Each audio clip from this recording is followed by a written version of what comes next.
मंगलम भगवान वीरो मंगलम गौतमौगणि मंगलम कुंद कुंदाद्यो जैन धर्मोस्तु मंगलम सर्वमंगल मांगल्यम सर्वकल्याणकारकम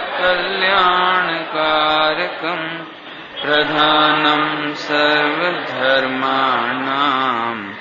जैनम जयतु शासनम जैनम जयतु शासनम।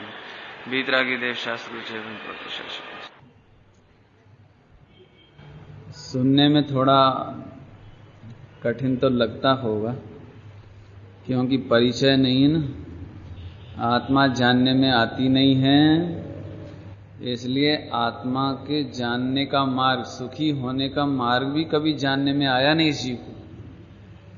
प्रत्यक्ष में खाओ पियो कमाओ, दुनिया देखो, शरीर देखो, ऐश करो, ये दिखता भी है और इसके उपाय प्रचलित भी बहुत हैं। गली गली, सड़क पर, अखबार में, टेलीविजन में, रिश्तेदार, फ्रेंड सर्किल, सभी लौकिक सुख की बातें भी करते हैं। वो बात तो समझ में जल्दी आ जाती है, बहुत जल्दी आ जाती है, इसमें कोई आश्चर्य ही नहीं है। लेकिन आत्मा जानने में आता नहीं है आसानी से, और इसीलिए आत्मा का मार्ग भी समझ में नहीं आता। और फिर आत्मा के मार्ग में चलने वाले साधु धर्मात्मा पुरुष, ज्ञानी पुरुष, उनकी पहचान होना भी दुर्लभ है। गुरुदेव श्री को ऐसा प्रश्न पूछा कि हम सच्चे निमित्त को कैसे पहचानें, हमें कैसे मालूम पड़े कि सामने वाला सच्चा अच्छा है, गुरु की पहचान कैसे करें? तो बोले आत्मार्थी के चक्षु, आत्मार्थी के चक्षु गुरु को पहचान लेते हैं। आत्मार्थी के पुद्गल की आंख नहीं, जड़ आंख नहीं, आत्मार्थी का ज्ञान चक्षु वो पहचान जाता है। बालक होवे ना, 6 महीने का बालक किसी रिश्तेदार की गोद में जावे तो रोवे, और माता की गोद में आते से ही चुप। तो फिर बच्चे से पूछो जरा कि तुम्हें ट्रेनिंग कहां से लेकर आए हो? क्यों बच्चों कैसे मालूम कि अब मैं अपनी मां की गोद में हूं? कैसे मालूम पड़ गया? ये बच्चे को सिखाने की जरूरत नहीं है। जैसे बालक अपनी माता की गोद पहचानता है, 2.5-3 साल का बालक हो, KG 1 में पढ़ने जावे, LKG में पढ़ने जावे, तो घर आके अपने आप बोलता है कि वो मेरी इंग्लिश वाली मिस बहुत अच्छी है, या वो मेरी पेंटिंग वाली मिस बहुत अच्छी है। वो कैसे पहचान गया? क्या उसको कैसे मालूम पड़ गया कि मेरा गुरु इतना जोरदार है? ऐसे ही आत्मार्थी को आत्मार्थी की पहचान हो जाती है, करने के लिए कहीं सीखने जाना नहीं पड़ता। लोग बहुत पूछते हैं हम सच्चे गुरु की तपास कैसे करें, सच्चा गुरु किसको माने? इसमें सब आ गई बात, सभी आ गई। आप आई देखो, अभी इसका छंद 5 नंबर का जो चल रहा था, उसमें गंभीर बात करना चाहेंगे थोड़ी सी। पढ़ते छंद 5वें नंबर का। संयम ना है तुझी योग प्रवर्तना, स्वरूप लक्ष्य जिन आज्ञा दीन ते पण क्षण क्षण घटती जाती स्थिति मां अंते आए निज स्वरूप।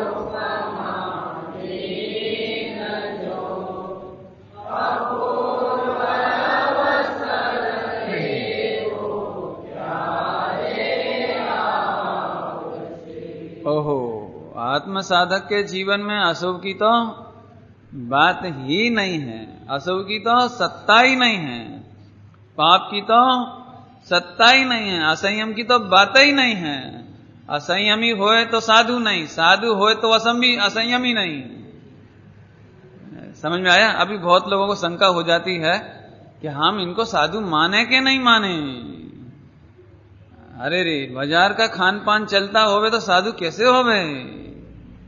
बाजार का खान पान चलता होवे, रात्रि भोजन और दिन के भोजन की खबर ना पड़ती हो, अनछने पानी की खबर ना पड़ती हो, वो साधु कैसे होवे? या तो कह रहे हैं असंयम की बात ही नहीं है। संयम किसको कहना? सम्यक प्रकार से यमन, सम्यक प्रकार से यमन माने मग्नता, लीनता, एक आत्मा रमणता, केवल आत्मा की चर्चा नहीं, आत्मा की कथनी मात्र नहीं, आत्मा का क्षोभसम ज्ञान मात्र नहीं। संयम किसको कहना? सम्यक प्रकार से आत्मस्वरूप में रमना। जो परिणति विषय कसाय में रमती होए वो संयम नहीं है। हा एक ही एग्जाम्पल दे दे तो आपको समझ में पड़ जाएगी, है ना? सब में आप लगा लेना, होमवर्क आप करना, मैं एक में लगाता हूं केवल। मैं जयपुर गया था एक बार शिविर में, तो वहां मेरा प्रवचन था। हालांकि ये बात बाद में राजकोट में भी कही, इधर भी पिछले साल कही है, लेकिन फिर याद दिला देते हैं आपको कि अनछना पानी पीने का भाव आवे तो सम्यक दर्शन ना होए, ऐसा मैंने बोला। सम्यक दर्शन नहीं हुए तो मोक्षु खड़े हो गए, खड़े हो गए। ये तो जड़ की क्रिया है, ये तो अत्यंत भाव है। पानी तो आत्मा से अत्यंत न्यारा है। नहीं, आप ऐसा कैसे कहते हो कि अनछना पानी पीवे तो वो साधु नहीं हो सकता, अनछना पानी पीवे वो संयमी नहीं हो सकता, सम्यक दृष्टि नहीं हो सकता? कैसे बोलते हो आप? ध्यान से सुनना, क्योंकि तर्क है ना अपने पास। पशु भी तो अनछना पानी पी लेते हैं, वे तो संयमी हो जाते हैं। नहीं, सामने है अपने पास। पशु पक्षी आदि कहां पानी छानते हैं? नहीं, तो फिर वो तो सम्यक दृष्टि हो जाते हैं। अरे भाई, उसको तो उसकी खबर नहीं है, लेकिन तुम्हें खबर है कि एक पानी की बूंद में अनंत भावी सिद्ध विराजते हैं। गुरुदेव श्री ने क्या कहा? अनंत भावी सिद्ध विराजते हैं, यानी पूर्व भाव की अनंत माता पिता विराजते हैं, तेरे अनंत पुत्र विराजते हैं, अनंत पति विराजते हैं भूतकाल के हैं। ऐसा जानने के बाद भी तुम्हें पानी के प्रति करुणा नहीं आती, अनंत सिद्ध जैसे जीवों के प्रति करुणा नहीं आती, और तुम प्रमाद करके, ध्यान से सुनना, प्रमाद करके चाय जब चाय जहां चाय जैसे खा ले वो पी ले वो, तो सम्यक दर्शन की लायकात ना आवे। श्रीमद जी ने पात्रता की बहुत चर्चा की है, पात्रता की बहुत चर्चा की है। जैसे सिंगनी का दूध, गुरुदेव श्री बोलते थे हैं, जैसे सिंगनी का दूध सोने का पात्र में ठहरे, चांदी में भी नहीं ठहरे। स्टील में तो बात ही कहां गई, चांदी के बर्तन में नहीं ठहरे, सोना का पात्र में ठहरे। ऐसे दिगंबर बीतरागी संतों का अमृत रत्नत्रय आनंद स्वानुभव, कोई बहुत जुदी जात की पात्रता चाहिए। क्यों? क्योंकि अब मैं जल्दी नहीं, अब क्या, मेरे ख्याल से बहुत अभ्यासी लोग बैठे हैं, उनको सीधे सीधे शॉर्ट में, एक पारिणामिक भाव के रस का नाम सम्यक दर्शन है ना। अध्यात्म प्रेमियों के लिए, मोक्षों के लिए तो बताने की कोई जरूरत नहीं है। पारिणामिक भाव का लक्ष्य, पारिणामिक भाव का रस, पारिणामिक भाव की रुचि, पारिणामिक भाव में मग्नता का नाम सम्यक दर्शन। और पानी पीने का भाव प्रमाद का भाव, औदैहिक भाव, पानी पीने का भाव औदैहिक भाव, प्रमाद का भाव, लापरवाही का भाव। अरे तुझे प्रमाद का इतना रस है, इतना रस है ना, सावचेती नहीं है ना, वहां सावधानी नहीं है ना, इसीलिए औदैहिक भाव के रस में डूबा हुआ पुरुष को सम्यक दर्शन कैसे होए?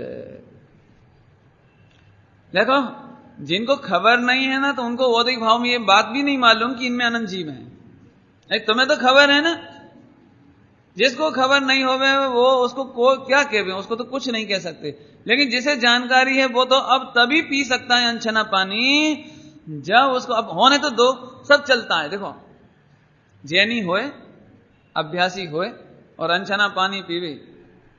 अभी अपन तीर्थ यात्रा में जाओ कहीं और रास्ते में उतर के कोई पानी पीवे मोक्षु, तो अपन बोले अरे तुम रास्ते में पानी पीते हो ढाबा का? ये सब चाले छे, બધું ચાલે છે. ક્યાં ચાલે છે? આ તો પંચમ કાલ છે ને. अच्छा चलो, श्रीमद जी ने या श्री गुरुदेव श्री ने या कोई आचार्य कौन कौन देव ने या उपलब्ध जिनागम में कहीं ये बात लिखी है? ये बात लिखी है? सब चलता है. इसका मतलब हमें कहीं ना कहीं से उसके प्रति ग्रद्धता है, ग्रद्धता है.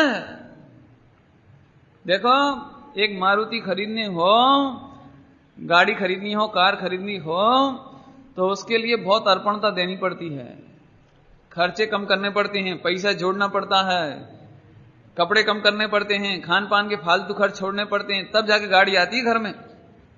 नहीं, कोई भी काम करना हो, हवाई जहाज खरीदना हो तो क्या करो बोलो? हैं? अमेरिका वगैरह में तो घर घर में करते ना लोग. अभी तुमको हवाई जहाज खरीदना पड़े तो कितना पैसा बचाना पड़ेगा, इच्छाओं को कितना जीतना पड़ेगा. एक हवाई जहाज खरीदना हो तो इच्छाओं को जीतना पड़ेगा.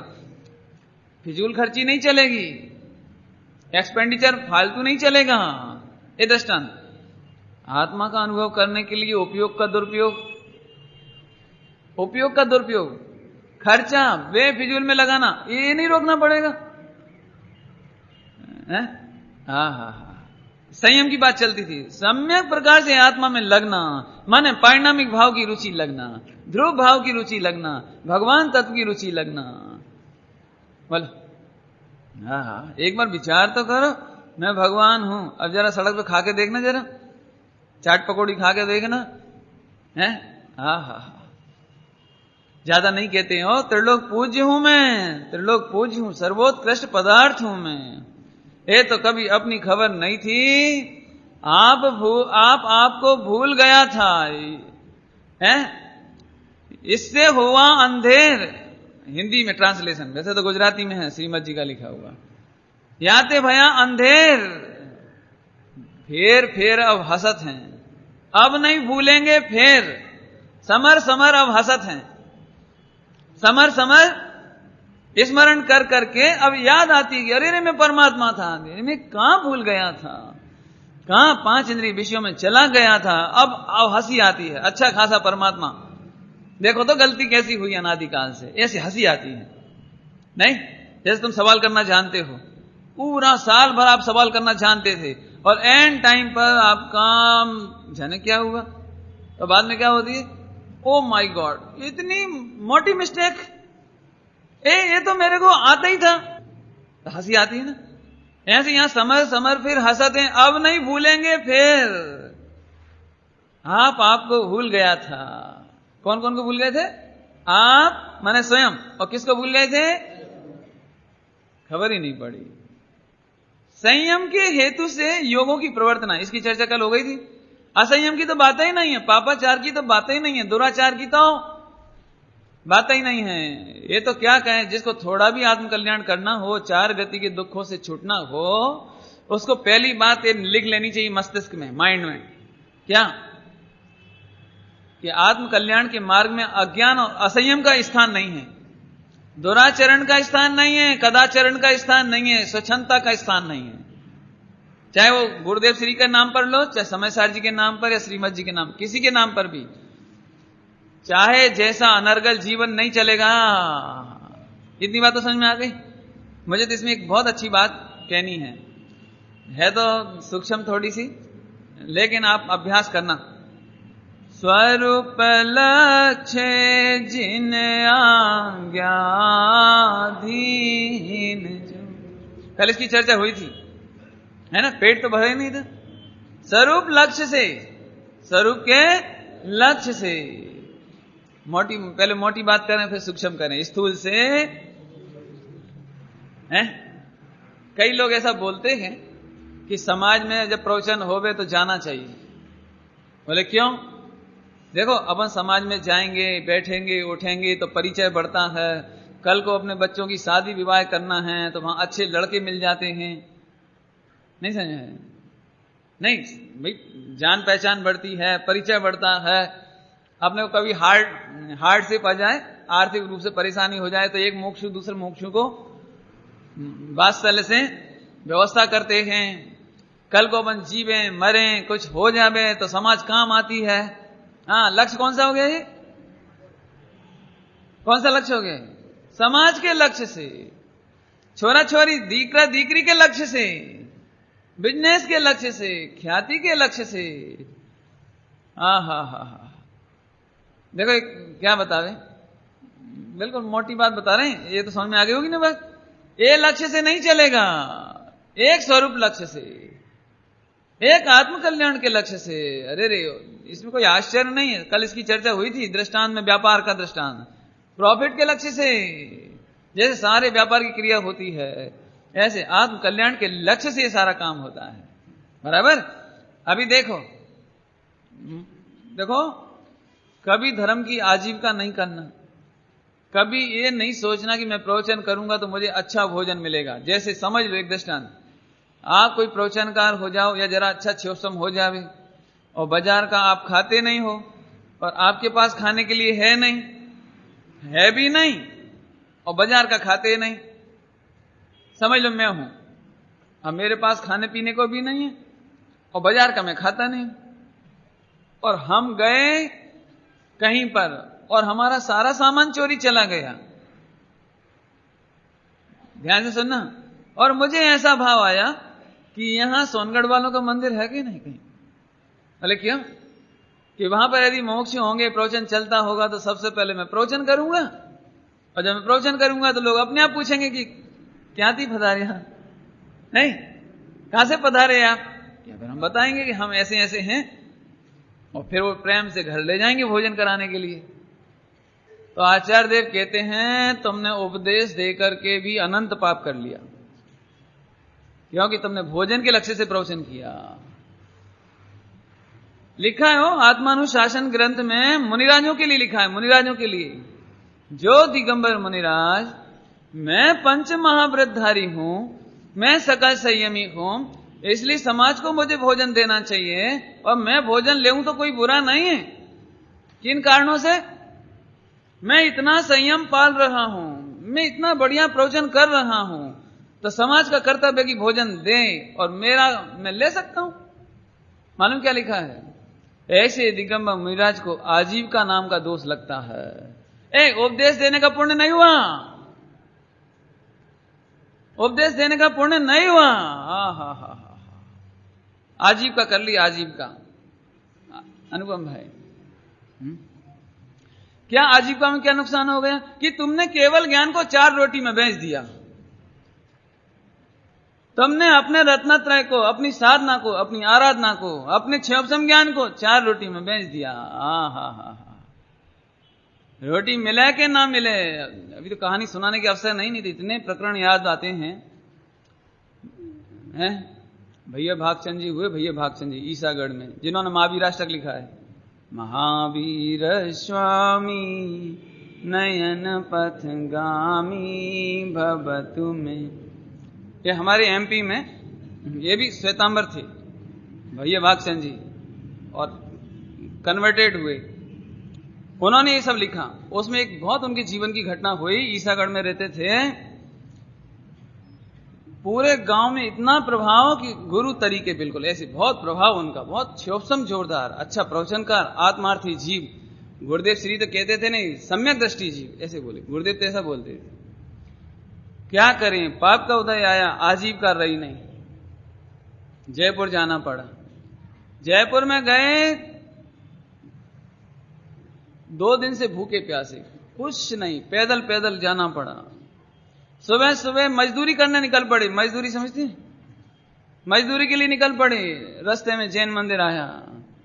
जैन मंदिर आया तो एक मन तो कह रहा है कि मजदूरी करो नहीं तो बच्चा भूखा है। एक लड़का एक लड़की भूखी है, 2 दिन के परिवार भूखा है। दूसरा मन कहता है कि सुबह सुबह से भगवान का दर्शन छोड़ के मैं कहां जाऊं। तो मंदिर मिला तो भगवान का दर्शन पूजन किया, प्रवचन चलने लगा तो वहां बैठ गए। और संयोग की बात है कि प्रवचन में कोई प्रश्न आया तो वक्ता को उसका उत्तर नहीं आया, और इनको आता था, तो इन्होंने धीरे से इनको सरलता से जवाब दे दिया। जवाब दे दिया तो सब एकदम अरे उनको देखने लगी, कौन, कहां से आए, क्या है। प्रवचन हुआ तो चुपचाप उठ के जाने लगे। सबने रोक लिया, आप कहां से पधारे, आप कोई भजन सुनाओ। तो उन्होंने भजन सुनाया तो लोग पूछने लगे ये तो भागचंद जी का भजन है। क्या पूछ रहे हैं? ये तो कौन से पूछ रहे हैं? भागचंद जी से। ये तो भागचंद जी का भजन है, तुम्हें कहां मिले वो महापुरुष तुम्हें कहां मिला? अब इनका सिर नीचे। अब ये मैं कहता हूं कि मैं हूं, तो अब भी ये मेरी खातिर करने लगेंगे। और मैं तो आजीविका के लिए आया था, कोई प्रवचन सुनने सुनाने के लिए, करने के लिए नहीं आया था। चुपचाप जाने लगे, अभी मुझे जाने दो, अभी मुझे जाने दो। नहीं नहीं नहीं, तुम बताओ। तब धीरे से बोले कि मैं ही हूं। अरे इतना सुन करके तो बोले आप भोजन करने चलोगे? नहीं नहीं। सबने बहुत कोशिश की कि आपको कोई आजीविका की जरूरत नहीं, आप तो यहां रहो बस। बोले अभी तक तो लक्ष्मी जी रूठी है। लक्ष्मी अभी तो लक्ष्मी रूठी है तो चलता है। जिस दिन सरस्वती रूठ जाएगी, जिनवाणी माता रूठ जाएगी, उस दिन भागचंद जिंदा नहीं रहेगा। अभी मैं क्या करूं? मेरे से जिनवाणी ना बिकाए। बोलो, सारे समाज ने उनके लिए व्यवस्था करी, भोजन करने नहीं जावे।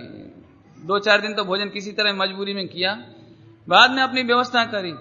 और मालूम क्या हुआ? जयपुर में रहते रहते 5-6 हजार रुपये, उस जमाने का 5-6 हजार रुपया, 5-6 हजार रुपये इकट्ठा हो गया 5 साल में। तो 10 रुपये मासिक का, 15 रुपये मासिक का खर्च और 10 रुपये मासिक की पूंजी बनाई, बस कुल। और बाद में जितना प्रॉफिट, जितना बिजनेस, जितना कपड़ा, जो सामग्री थी, वो सब समाज को सौंप दी कि इस पर मेरा अधिकार नहीं है। अपन लोग क्या करते? जैसे मान चलो अपने कोई ने 5,000 रुपया दिया और 5,000 का 25,000 हो गया 5 साल में, तो अपन क्या करते? ये 5,000 ले लो, ज्यादा हो तो और ब्याज ले लो। अपन क्या करते? लेकिन उन्होंने सारा बिजनेस सौंप दिया कि साधर्मी वात्सल्य का दुरुपयोग नहीं किया जाता। मेरा इतना फर्ज बनता है, मैं आजीविका करता, नौकरी करता तो 25 रुपए महीने मिलते मुझे। मैं किसी के कपड़े की दुकान पर काम करता तो 25 रुपए मासिक मिलते, 15 रुपए में खर्च चलाता, 10 रुपए में पूंजी जोड़ता, तो 10 रुपए मासिक से पूंजी जोड़ करके चले गए, बाकी सारा पैसा देके चले गए।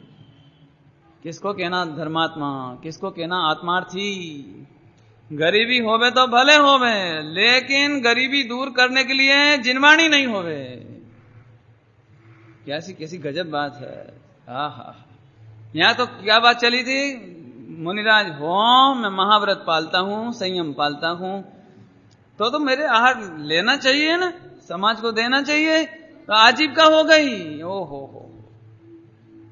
अभी मैं सोच लूंगी, मैं यहां आया हूं, प्रवचन करता हूं, तो मेरे को अच्छी व्यवस्था होनी चाहिए, आजीविका हो गई। ये थोड़ा सूक्ष्म पॉइंट है, इसलिए जानबूझ के अभी लिया मैंने।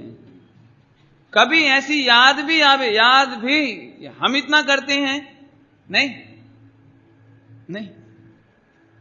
हाँ, थोड़े में बहुत समझना। डॉक्टर राजेंद्र प्रसाद जी हुए ना, राजेंद्र प्रसाद जी, लाल बहादुर शास्त्री वगैरह, ये लोग बहुत अच्छे नेता हुए। राजेंद्र प्रसाद जी का आता है, अपने घर के लिए पोस्ट कार्ड लिखना है तो अपने घर का पेन, तब जब राष्ट्रपति थे तब पोस्ट कार्ड लिखना है तो अपना पेन, और ऑफिस का काम करना है तो ऑफिस का पेन। कौन थे राजेंद्र प्रसाद जी? जैन। कौन थे? जैन नहीं थे, लेकिन इतनी न्याय नैतिकता। अब मैं थोड़ी कहा, बहुत समझना। ऐसे ही मंदिर का पैसा, मंदिर का पेन, मंदिर की सामग्री होए, अपने लिए काम में नहीं ली जाए। अपने को क्या लगता है, अभी कोई और नौकर रखते तो 5,000 रुपये महीना लगता मंदिर के लिए, है ना? और हम यदि 25 रुपए की कोई सामग्री बच गई और घर ले गए, तो कि तुम अब पूरे जीवन में कितना ही पढ़ना, सुनना, समझना, लेकिन अब तुम्हें आत्म कल्याण करने का रास्ता नहीं निकलेगा। कोई करता नहीं, लेकिन दृष्टांत दिया हमने, वो दृष्टांत। कभी ऐसा लगे कि एक पैसा भी इधर से ऐसा हो जावे, कल्याण का रास्ता खत्म हो गया। आजीविका ली, आजीविका के लक्ष्य से नहीं, मैं अच्छा प्रवचनकार हो जाऊं, अच्छा शास्त्री हो जाऊं, अच्छा विद्वान हो जाऊं, तो फिर समाज में मेरी खूब केयर हो जाएगी। ये तो केयर के लिए कहीं ना कहीं क्या कहें, स्वच्छंदता के स्थान अनंत, गिरने के फिसलने के स्थान अनंत, केयर हो जावे इसके लिए नहीं। अरे रे, जगत पूछे नहीं तो चले नहीं। ऐसा निहाल भाई जी का सुनते हैं ना, उन्होंने बच्चों को बुलाकर एक बार कहा कलकत्ता में, बेटा यदि मैं पंगु हो जाऊं तो तुम मुझे रोटी दोगे कि नहीं दोगे? पंगु समझ गए? बेटा यदि मैं लूला हो जाऊं तो मेरे साल में 2 जोड़ी कपड़ा और रोटी दोगे कि नहीं दोगे? कि पिताजी कैसी बात करते हो, कैसी बात कर रहे हो आज आप? कि बेटा आज से आत्म कल्याण का और मुझे रस बढ़ता है, आज से तुम मुझे लूला और पंगु समझो, लंगड़ा समझो, और मेरे तो प्रेम से 2 टाइम भोजन और 2 जोड़ी कपड़ा साल में दे देना। मेरे तो आत्म कल्याण करना है, दूसरा काम मुझे करना ही नहीं है। ये तड़प इतनी भूमिका होवे, इतनी समझ होवे तो ये पूरा सा समझ में आ जाता है। और नहीं तो ऐसे ही लगता है, अरे पंडित जी तो बहुत ओवर इमेज की बातें करते हैं, ये कहीं चले पंचम काल में, चले कहीं ऐसे नहीं। सुनो, पंचम काल में भी दुख वही है, अग्नि वही है, अग्नि की जलन वही है, जहर वही है, जहर की पीड़ा वही है।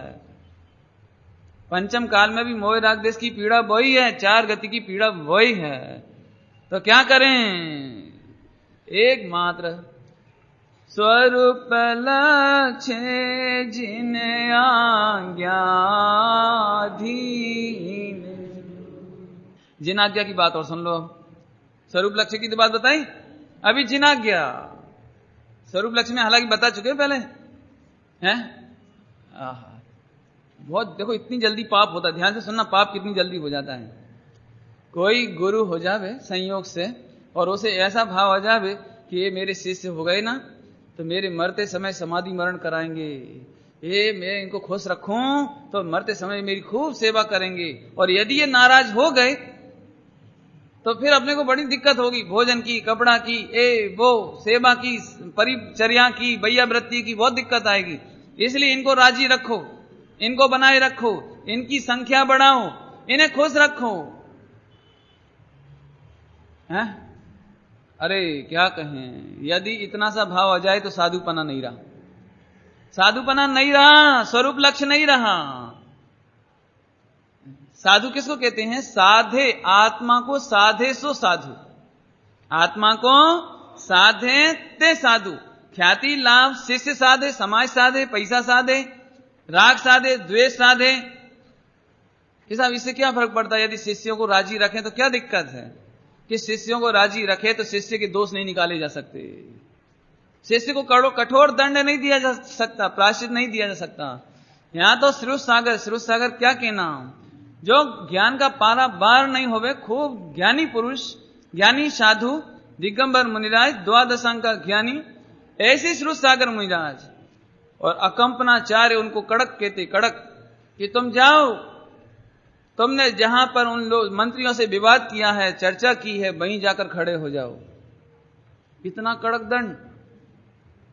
यदि अपने को राग हो जावे ना, शिष्य से प्रेम हो जावे, अरे इतना ऊंचा शिष्य, इतना मोटा शिष्य, अरे इसको तो सारी 700 मुनिराजों के बीचों बीच रखो, सारे श्रावकों को इन्फॉर्म कर दो, नगर में, उज्जैनी नगर में खबर कर दो कि आज ऐसी ऐसी चर्चा हुई है और रात को उपसर्ग हो सकता है, जरा मोक्षु लोग, श्रावक लोग अलर्ट, थोड़ा व्यवस्था करो, आज कुछ होगा। अवधि ज्ञान में खबर है, अवधि ज्ञान में अकंपनाचार्य को खबर है कि श्रुत सागर मुनिराज पर 4 मंत्री तलवार लेकर आएंगे। लेकिन क्या कहें, धन है वे गुरु जिन्हें शिष्य के प्रति मोह नहीं है, राजी रखने का राग नहीं है। अपने ज्ञान में सब आता है, लेकिन आप जाओ, तुम्हें अपने कर्म को स्वयं काटना होगा, तुमने गलती की हो उसका प्रायश्चित भुगतना होगा। जो गुरु शिष्य के प्रति नरम पड़ जावे, राग कर लेवे, मोह कर लेवे, वो शिष्य को उसके दोष नहीं निकाल सकता, उसे दंड नहीं दे सकता, उसे प्रायश्चित नहीं दे सकता, उसको कड़क अनुशासन नहीं दे सकता। हाँ। और वो गुरु नहीं है, गुरु नहीं है। ऐसा लिखा है, मीठा मीठा बोले शिष्य को राजी रखे, वो करोड़ शत्रुओं से भी बड़ा शत्रु जानना, लिखा है ऐसा। करोड़ों शत्रुओं से भी बड़ा शत्रु जानना, और जो पांव से ताड़ना दे करके भी, ऐसा शब्द लिखा है बिल्कुल, लातों से पढ़ना आप, लातों से ताड़ना दे करके भी शिष्यों के दोष निकालता है, ऐसे गुरु तो अरे रे मिलना दुर्लभ है। साचा गुरु तो ऐसा है। बोला ख्याल में आया? बस थोड़े में बहुत समझना। अभी स्वरूप लक्ष्य हो गया, हो गए। अब जिनाज्ञा किसको कहना? ये जिनाज्ञा में जरा बहुत माल है। देखो मैं पहले ही कहता हूं आपको कि जिनाज्ञा का पूरा अर्थ अभी तो नहीं कर पाएंगे। सुबह हालांकि चल रहा है निमित्त उपादान में, उधर से आप समझना, और पिछले साल सिद्धांत प्रवेश का लिए उसमें जिनाज्ञा समझ लेना। मैं शॉर्ट में बताता हूं अभी। जिनाज्ञा अर्थात क्या कि निमित्तों के अधीन वृत्ति नहीं रहे। गुरुदेव श्री की भाषा में कहें तो स्वभाव के अधीन वृत्ति, स्वभाव के लक्ष्य वाली दृष्टि ना रहे। गुरु तो मिलेगा, गुरु उपकारी होगा, गुरु की महिमा आएगी, गुरु की बहुत महिमा आएगी, भक्ति आएगी, लेकिन दृष्टि में किंचित मात्र भी गुरु पर अधीन नहीं होना, इसका नाम जिनाज्ञा। जिनाज्ञा हो, जिनाज्ञा। भक्ति नहीं हो उसके प्रति, अर्पणता नहीं हो बे तो भी नहीं चले, और अर्पणता ही बनी रहे, उसके अधीन दृष्टि हो जाए, आत्मा का लक्ष्य नहीं हो तो भी नहीं बने। नहीं, बहुत सरल है, कठिन कुछ नहीं है। शादी हो तो 10,000 का बाजा भी बजे, और 10,000 के बाजा से बिल्कुल शादी भी नहीं हुई। नहीं समझ में आया? कितने हजार का बाजा बजता है आजकल? अभी हमने सुना 1-1, 2-2 लाख रुपया तो पांडाल का ही लग जाता है आजकल, है ना? ऐसे और लगता होगा, ज्यादा भी लगता होगा, मालूम नहीं आपके यहां, है ना? तो 5 लाख का पांडाल के बिना भी ना चले। और पांडाल से शादी कितने % होती है कि नहीं होती है? लेकिन दोनों ही चाहिए, है ना? दोनों ही चाहिए ना।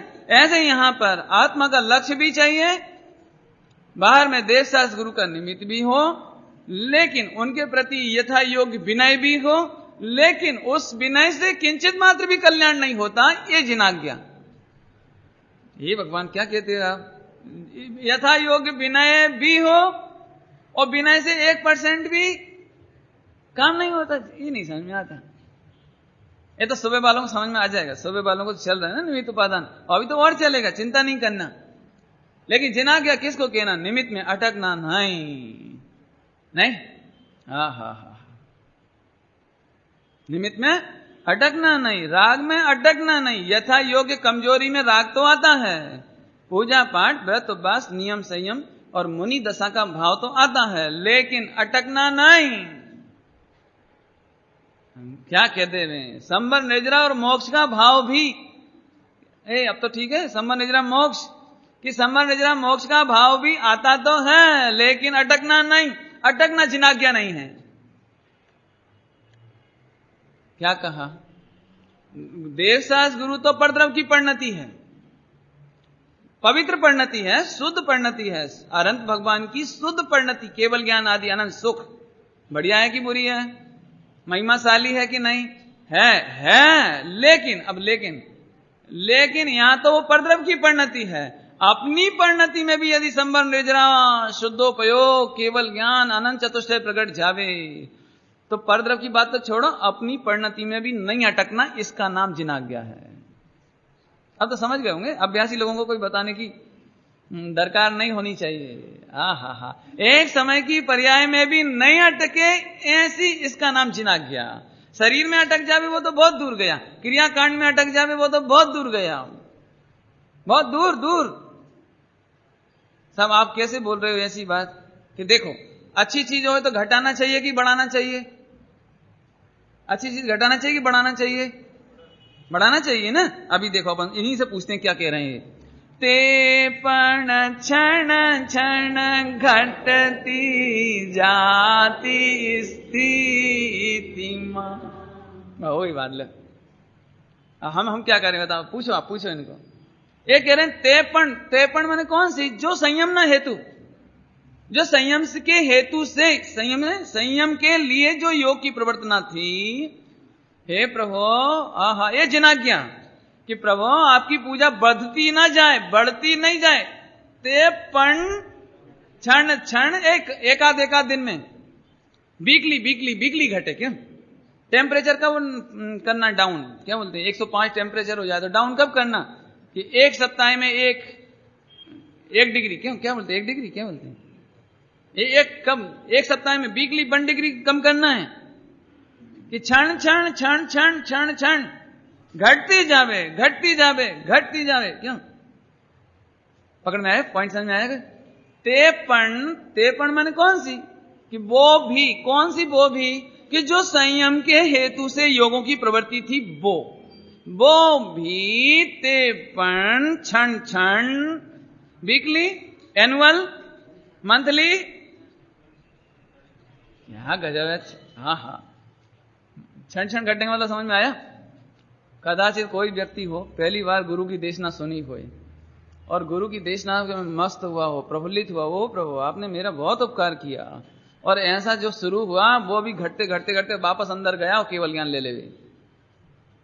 इसका नाम तेपन घटती जाती। हा हा हा, मंदिर में अपन कोई अन्यथा नहीं लेना, अभी जिनकी पूजा ही नहीं है उनकी घटे क्या, क्या घटा ही क्या नहीं। अब कोई ऐसे कोई कह सकता है कि जब शुभ भाव घटाना ही है और शुभ क्रिया घटाना ही है तो शुरू ही मत करो। ये तर्क आप कर सकते हो, एक कुतर्क आप कर सकते हो कि जब अपने को क्यों, जब घटाना ही है ना आखिर तो बढ़ाओ ही मत। नहीं, मैं आपसे पूछता हूं, आप ही से पूछता हूं, क्यों बीमार हो जाओ तो दवाई बंद करना है कि नहीं करना है? अब बोलो, बीमार हो जाओ तो दवाई बंद करना कि नहीं करना? दिनेश भाई करना कि नहीं? अरे बंद करना, तो फिर शुरू ही मत करो। नहीं आई समझ? अच्छा नहीं आई, अब मैं फिर से समझाता हूं।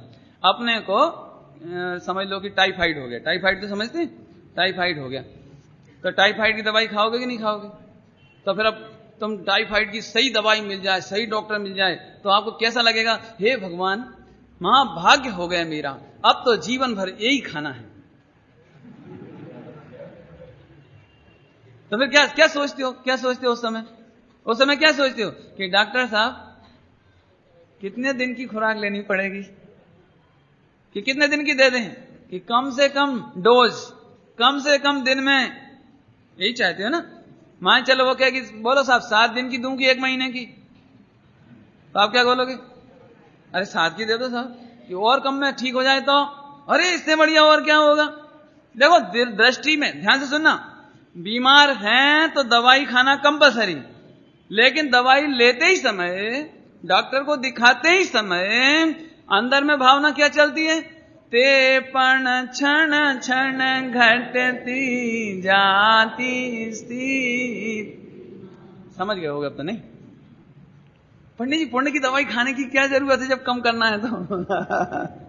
क्यों, सदाचरण की और शुभ भाव की दवाई लेने की क्या जरूरत है जब खत्म करना है तो?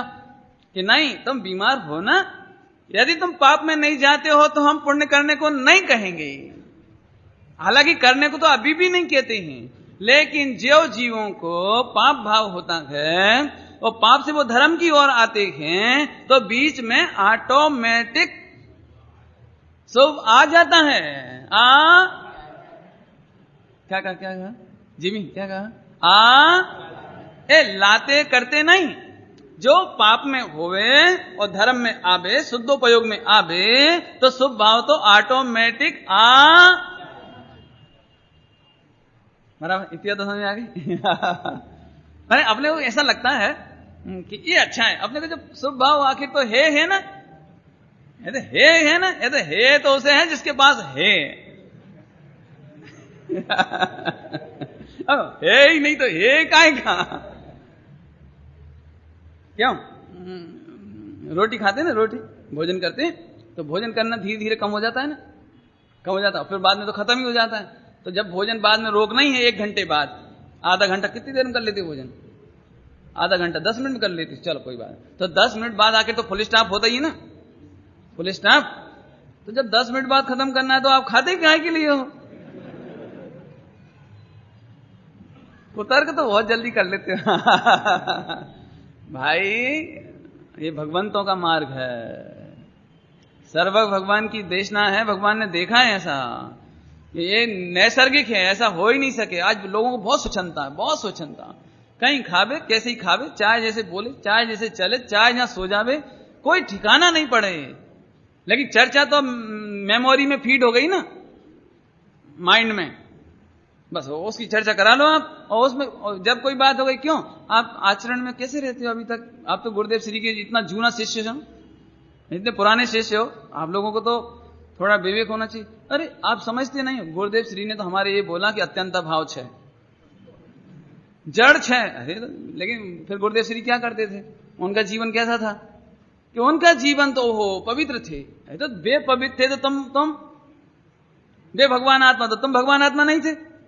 लास्ट ईयर ये बात कही थी हमने कि हम सिद्ध के भगवान के समान तो अपने आत्मा का अनुभव कर सकते हैं, लेकिन गुरुदेव श्री के समानता क्यों? गुरुदेव श्री के समान नहीं है अपन, कि हम गुरुदेव श्री नहीं है। अरे गुरुदेव श्री नहीं है, लेकिन आत्मा तो मैंने सिद्ध के समान सुनना सरल और गुरुदेव श्री के समान सुनना बड़ा कठिन है। हम फिर कहते हैं, आप इशारे में समझ लेना, जिनाज्ञा क्या है? जिनाज्ञा एक है कि अशुभ भाव की तो बात ही नहीं, पाप भाव की तो बात ही नहीं, अज्ञान असंयम की तो बात ही नहीं।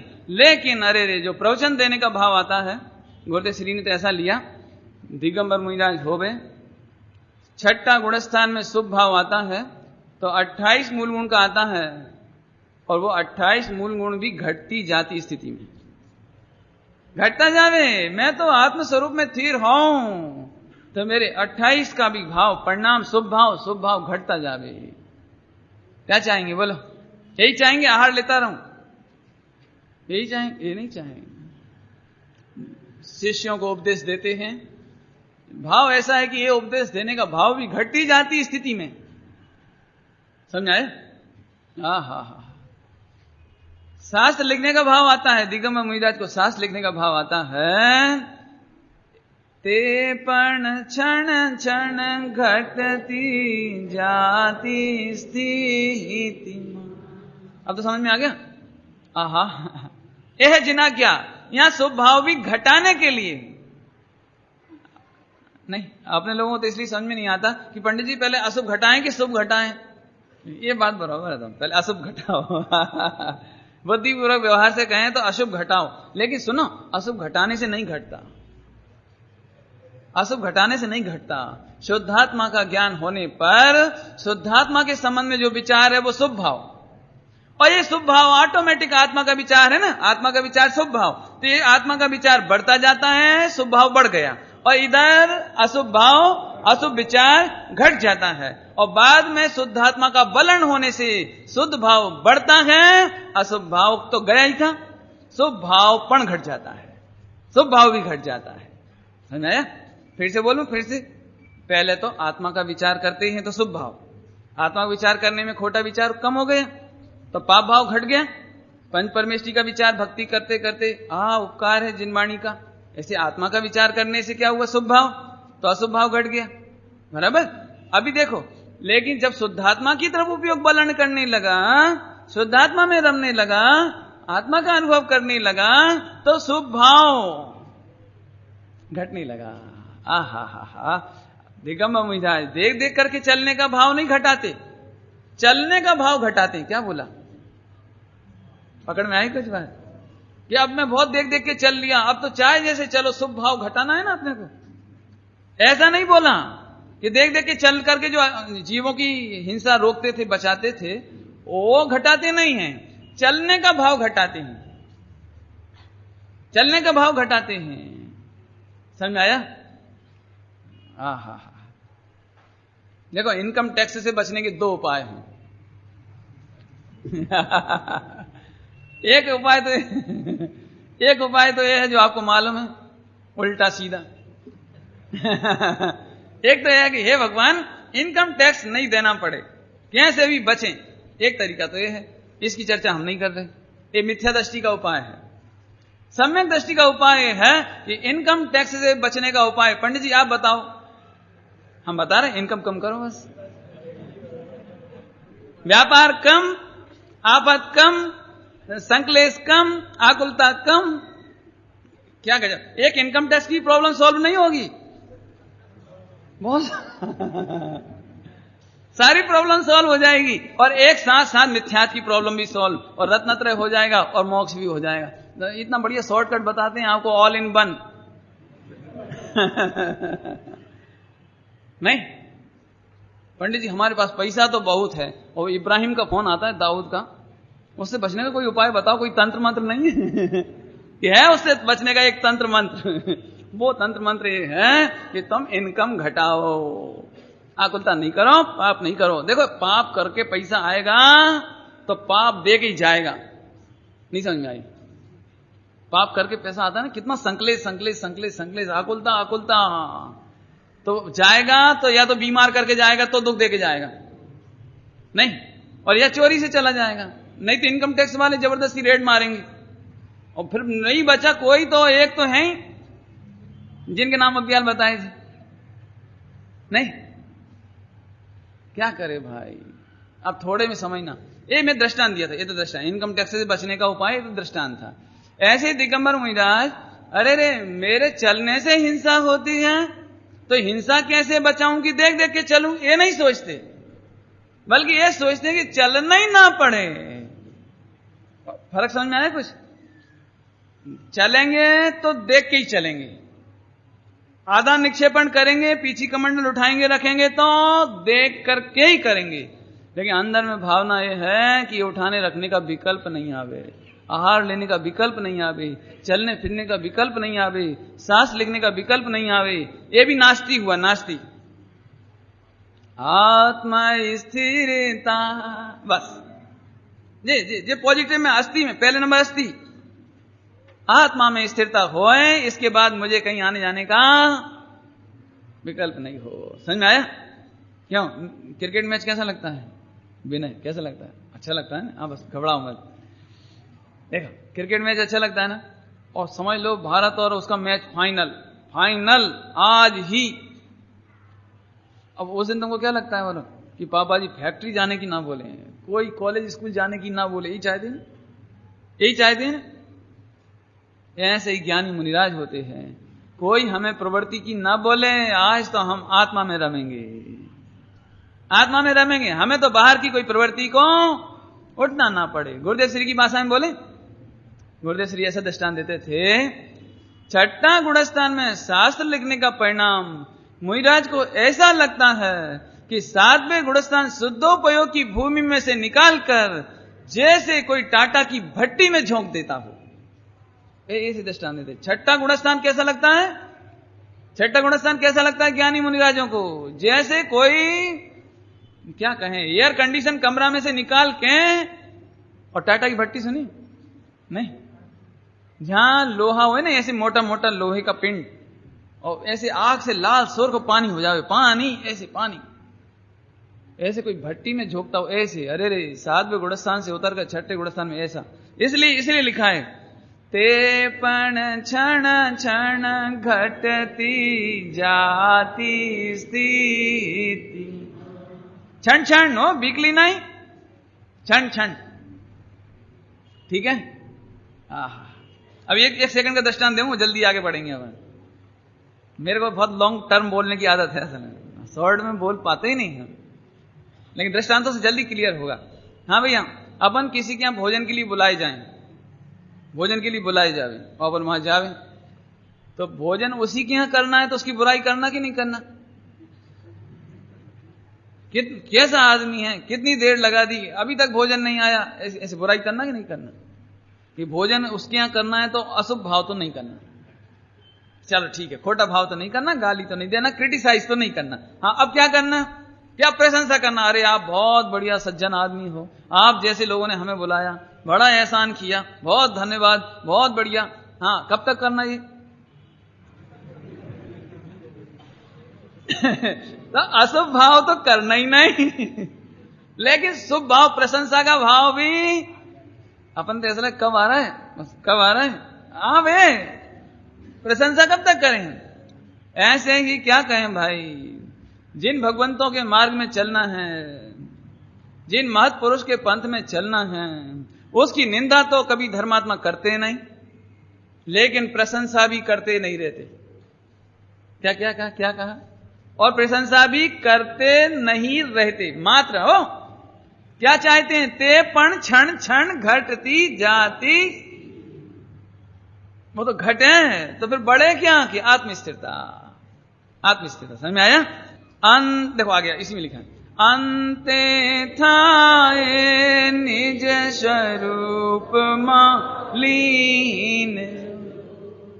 अंत में क्या चाहिए?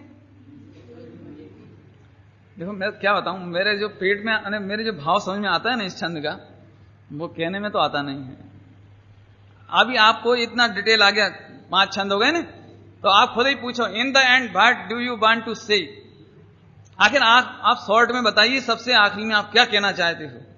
क्या आपने बिल्कुल सब तो कह दिया, ये छोड़ो, ये असंयम ये छोड़ दो, मन वचन काया की जो प्रवृत्ति है शुभ भाव की वो भी घटती जाए। आखिर आप कहना क्या चाहते हो? कि हम तो ये कह रहे चाहें, गुजराती में क्या बोलेंगे? अंते थाय, और हिंदी अंग्रेजी में क्या बोलेंगे? इन द एंड। नहीं, इन द एंड बोलेंगे ना, इन द एंड, अंत में, सारांश में हम इतना चाहते हैं। क्या चाहते हैं?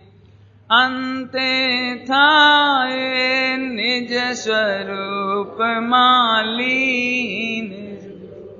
अब तो समझ में आ गया होगा। चलें आगे, अगला छंद में चलें। चलो अब अगला छंद। अपूर्व अवसरे वो क्या रे आवशी।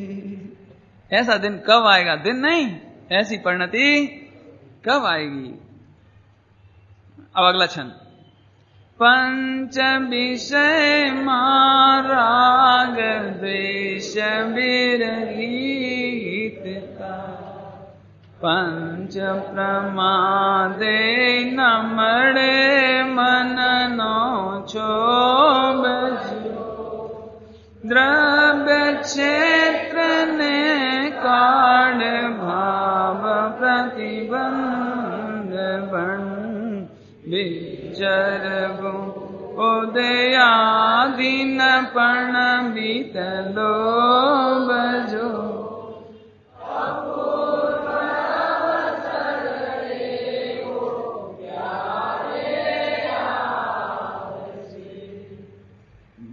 क्या कहें, एक श्रीमद जी ने एक बात कही है ना, गुरुदेव श्री भी फरमाते थे कि शास्त्र में तो शब्द होते हैं, मर्म तो ज्ञानी के हृदय में होता है।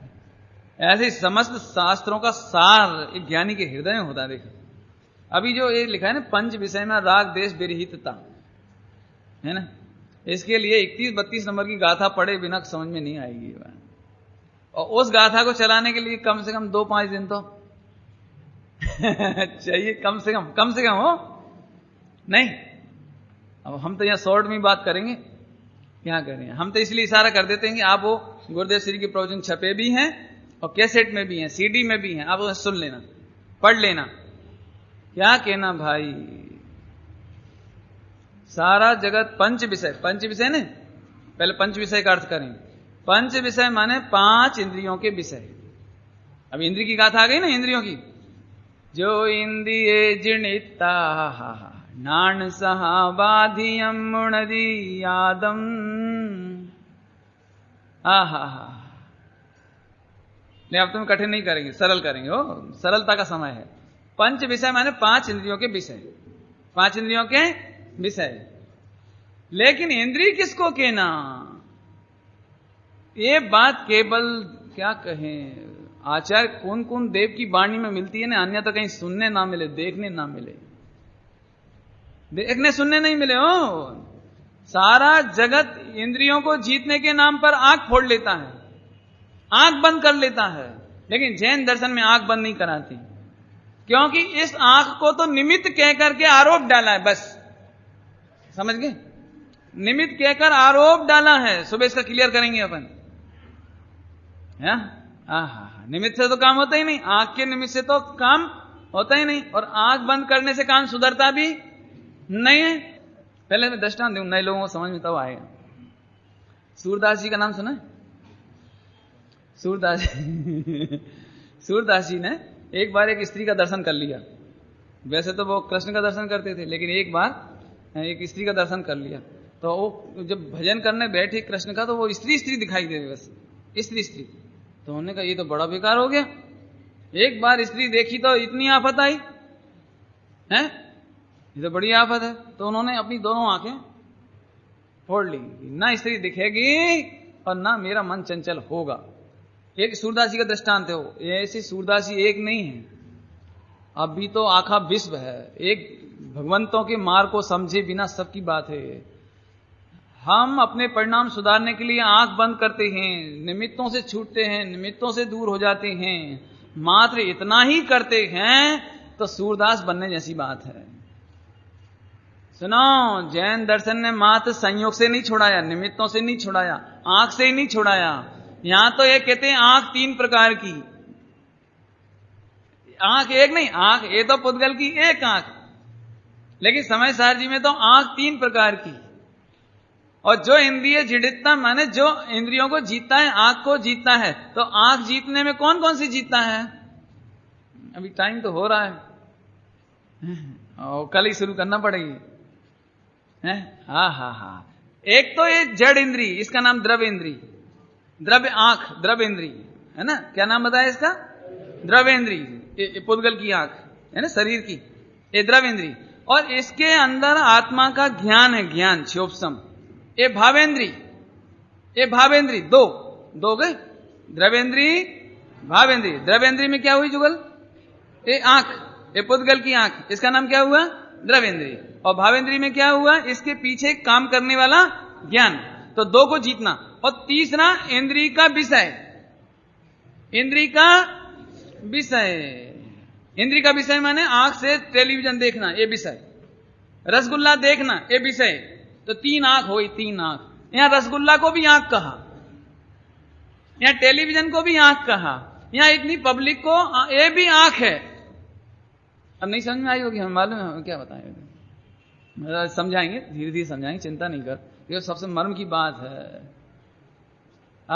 देखो एक दृष्टांत दूं तो समझ लेना, आप नहीं समझो तो कल समझाएंगे, अभी तो वैसे टाइम हो गया है। देखो दिगंबर मुनिराज, उनका मन पवित्र है और वे फिर भी महावीर भगवान की ओर देखते रहे समो शरण में, तो उन्हें केवल ज्ञान होगा कि नहीं होगा? होगा कि नहीं होगा? तो मन तो पूरा पवित्र है, माने अंदर का ज्ञान तो पूरा पवित्र है, और आंख में भी कोई मोह राग देश, भगवान को देख करके कुछ नहीं हो रहा है। तो भगवान को देखने मात्र का जो राग है, तो भगवान काय से, वो मुनिराज काय से हार गए? आंख से। हम पूछते हैं भगवान महावीर स्वामी को देखने की भी क्या जरूरत है? आप आत्मा में देखो ना। यदि वो आत्मा में देखते रहे तो केवल ज्ञान होता है, और महावीर भगवान को देखते रहे तो केवल ज्ञान नहीं होता है। आत्मा का ज्ञान पवित्र, और आंख में भी कुछ, ये तो पुद्गल है, इसमें तो कुछ हुआ नहीं। लेकिन पर का लक्ष्य करने वाला, पर का लक्ष्य, उसको भी केवल ज्ञान नहीं होगा।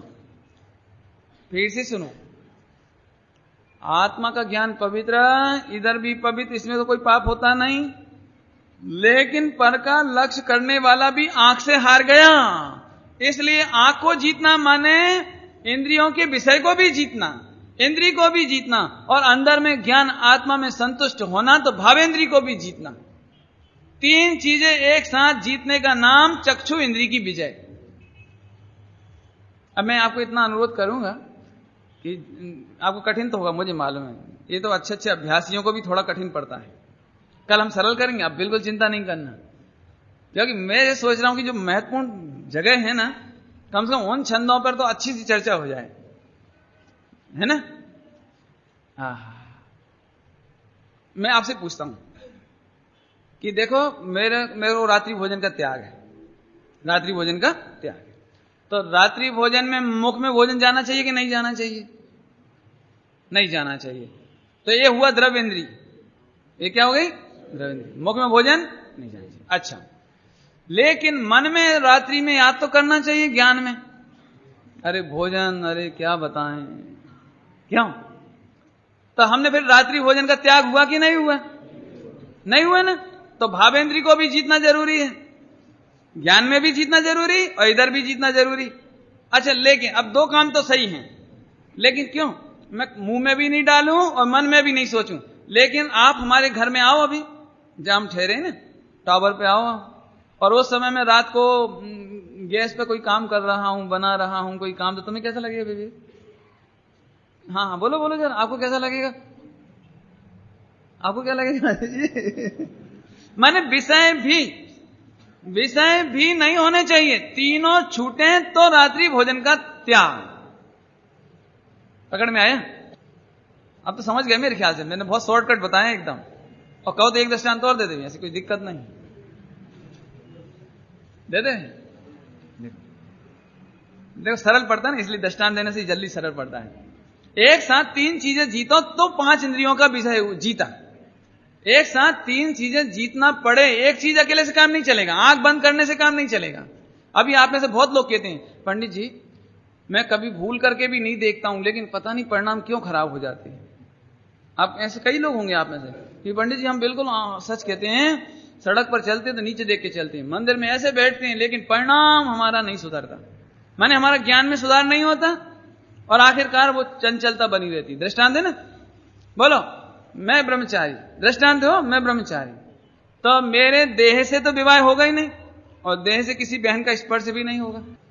ये द्रव्य ब्रह्मचर्य, द्रव्य हो गया ना, होना चाहिए कि नहीं होना चाहिए? होना चाहिए। अब कोई बोले कि नहीं मैं तो मन से पवित्र हूं, शरीर से क्या होता है? शरीर तो पुद्गल है, जड़ है, भिन्न है, तो वो पापी है कि नहीं है? पापी है। शरीर से भी होना चाहिए द्रव्य ब्रह्मचर्य, और अंदर में भाव से। बोलो आपको मालूम पड़ जाए कि अंदर अंदर स्त्रियों का ही विचार करते हैं, खोटा खोटा विचार करते हैं, फिल्मों का विचार करते हैं, तो आपको कैसा लगेगा ब्रह्मचारी के बारे में कि तो बड़ा खोटा है, तो अंदर ज्ञान में भी नहीं होना चाहिए। ठीक है। अब कोई ये दावा करे कि मेरे ज्ञान में भी नहीं है और शरीर से भी कोई बहन का स्पर्श और देखना आदि नहीं है, लेकिन मुझे ये जो पोस्टर है ना, पोस्टर फिल्मों की, ये बहुत अच्छे लगते हैं, मैं इनको कलेक्शन करता हूं, मैं उसका जिनवाणी के ऊपर कवर चढ़ाता हूं। काहे के वो फिल्मी पोस्टर के। हाँ बोलो, हमारी जिनवाणी के ऊपर समाचार पत्र में कोई हीरोइन का फोटो हो और वो जिनवाणी पे चढ़ा हो कवर, तो आपको कैसा लगेगा? कैसा लगेगा? इसका मतलब 3 चीजें जीतना पड़ेंगी आपको। वे विषय भी ना हो, अंदर में ज्ञान में भी ना हो, और इधर शरीर से भी उसकी परिणति साफ होनी चाहिए। अब तो मेरे ख्याल से 3-4 दृष्टांतों में क्लियर हो गए। द्रव्येंद्रिय, भावेंद्रिय और उनके इंद्रियों के विषय, ये 3 चीजें जीते हैं तो जैन दर्शन में जीता हुआ कहते हैं। कोरा स्त्री पुत्रादि छोड़ देने का नाम जीतना नहीं है, कोरा जंगल में चले जाने का नाम जीतना नहीं है। लोगों को लगता है इसमें क्या है, हम तो ये कपड़ा छोड़ देंगे, ये चले जाएंगे जंगल में सो जाएंगे। कि सो तो जाओगे, सो तो द्रव, अंदर की तो बोलो। आलू छोड़ना बहुत सरल है, लेकिन आलू के प्रति आकर्षण, अट्रैक्शन नहीं। दृष्टांत हो, दृष्टांत है। अब थोड़े टाइम में बहुत समझ गए होगे कि और आगे बढ़ना पड़ेगा, बाकी कल समझा देंगे, नहीं समझ में आए तो कल और समझाएंगे। लेकिन तीनों बहुत ख्याल करने लायक बात है, द्रव्येंद्रिय, भावेंद्रिय और उन इंद्रियों के विषय। याद रहेंगे? रह जाएंगे, शाबाश। कठिन तो नहीं लग रहा किसी को जी? रात्रि भोजन छोड़ो तो अंदर में से विकल्प भी जावे और फिर वो परिणति भी जावे, वो काम भी जावे, तो हम कहेंगे रात्रि भोजन का त्याग।